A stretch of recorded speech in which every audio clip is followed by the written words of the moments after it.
Hi, this is Robert Ranieri, and I'm showing you two works on paper that precede in time by 2 years the works that are already on my website.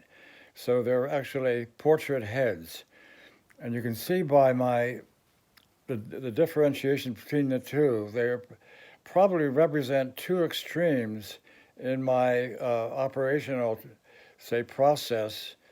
And this one, it's more, say, simplified. And now I have said that this is a head. And to encourage the viewer, you can see here a jaw and an open mouth and a nose. And the upper area is now undefined in terms of the typical view of what a head should look like, eyes and hairline and all of that stuff. So it's really a building a structure, and structures that relate also to my more architectural works, which are on my website, which are, again, look, they're like sections of a building and or a composite of an avenue with structures that mark that say shape or form. So now on this one, again, I would say for the viewer, perhaps it's maybe less like a head than this work on the right. Now, because it's a larger, it's kind of dark area with the red, of course, predominating, it has several avenues or directions taken with the brush. You can see that as I worked, I'm not doing, say, realistic forms of the head, obviously.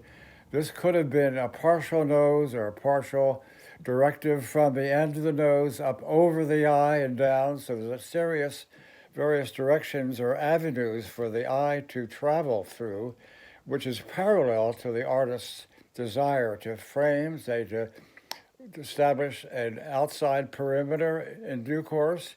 Now, this is again more solid. It has a little note here of a form which is behind the head, so the head can move forward somewhat. And in this case, obviously, the outside edge does not bother me that it is so, say, irregular.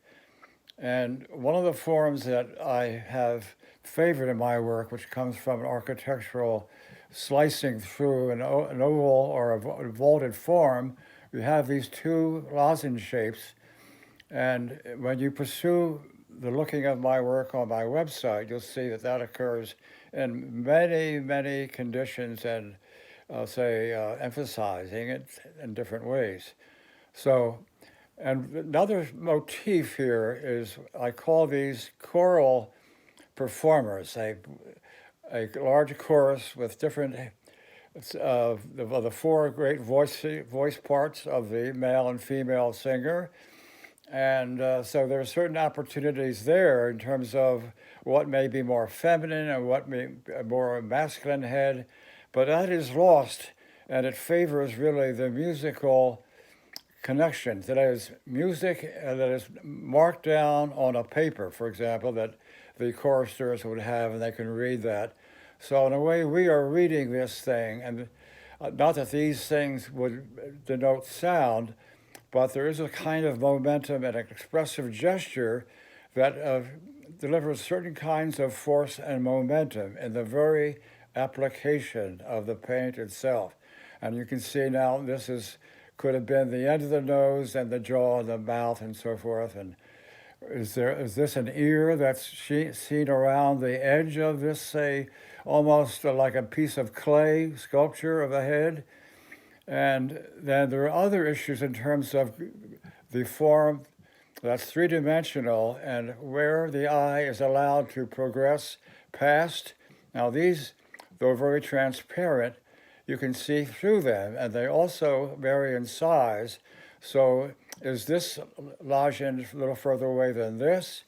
But in the final analysis, we can voyage or travel almost as though it's like the size of a person walking across the landscape, going through a rock formation and feeling the imposing solidity or plasticity of the world around us and what we experience when we move through a larger space. And again, these are the predecessors for the works that you will see on paper called portrait heads. Thank you.